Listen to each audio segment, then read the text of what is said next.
বন্ধুরা, ভারত এনার্জি সেক্টরকে নিয়ে একটা নতুন পদক্ষেপ শুরু করতে চলেছে। এতে কিছু দেশ ভারতের সাথ দিতে চলেছে। ভারত ইউরোপের অন্যান্য দেশের মতো বিদেশি জমিতে তাদের নতুন খনি সন্ধানের কাজে লেগে পড়েছে। কিছু মাস আগেই ভারত ও অস্ট্রেলিয়ার মধ্যে একটি সিএমআই এগ্রিমেন্ট সাইন করা হয়েছিল। সিএমআই এর ফুল ফর্ম হলো ক্রিটিক্যাল মিনারেল ইনভেস্টমেন্ট পার্টনারশিপ। এই এগ্রিমেন্ট ভারত ও অস্ট্রেলিয়ার মধ্যে নিকেল ও কোবাল্টের সাপ্লাই চেনকে পুনরায় দাঁড় করানোর জন্য চুক্তি করা হয়েছে। অস্ট্রেলিয়া খনিজ সম্পদে সমৃদ্ধ একটি দেশ। এই দুটি ধাতু অস্ট্রেলিয়াতে প্রচুর পরিমাণে পাওয়া যায়। এইদিকে এই দুটি ধাতুই ভারতের প্রচুর পরিমাণে ব্যবহৃত হয়। বিশ্বের 50% থেকেও বেশি লিথিয়াম ও কোবাল্টের খনি চীন একা নিয়ন্ত্রণ করে। ভারত নিজের দেশের চাহিদা যোগান ঠিক রাখার জন্য অস্ট্রেলিয়ার সাথে পার্টনারশিপ করেছে। খুশির খবর এটা যে অস্ট্রেলিয়ার একটি সংস্থা ভারতের 5টা এমন সাইট খুঁজে বার করেছে যেখানে ভারতীয় এজেন্সি লিথিয়াম ও কোবাল্টের মাইনিং করতে পারে। অবশ্যই এখানে 3 ভারতীয় কোম্পানি সামিল আছে। ভারতে 30টি এই রকমের খনিজ পদার্থ ও এলিমেন্টের লিস্ট তৈরি করা হয়েছে, যেটা আগামী দিনে ভারত ও অন্য দেশে 30টি খনিজ পদার্থের মাইনিং করা হবে। অস্ট্রেলিয়া ছাড়াও পেরু, মঙ্গোলিয়া, আর্জেন্টিনা, চিলি দেশের সাথে ভারতের কথা হয়েছে। এছাড়া ভারতের কাশ্মীর ছাড়াও কর্ণাটক, রাজস্থান, অরুণাচল প্রদেশ ও ঝাড়খণ্ডে লিথিয়াম ও কোবাল্ট পাওয়ার সম্ভাবনা আছে।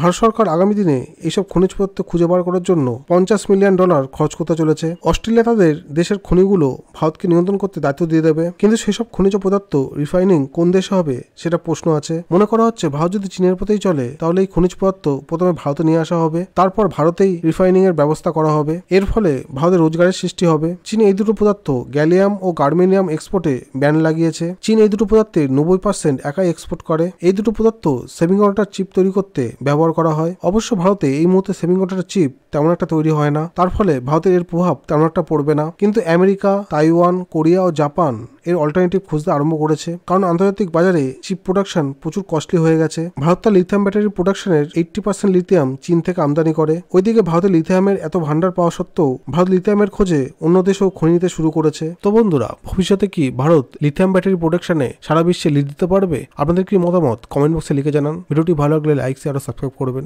জয় হিন্দ।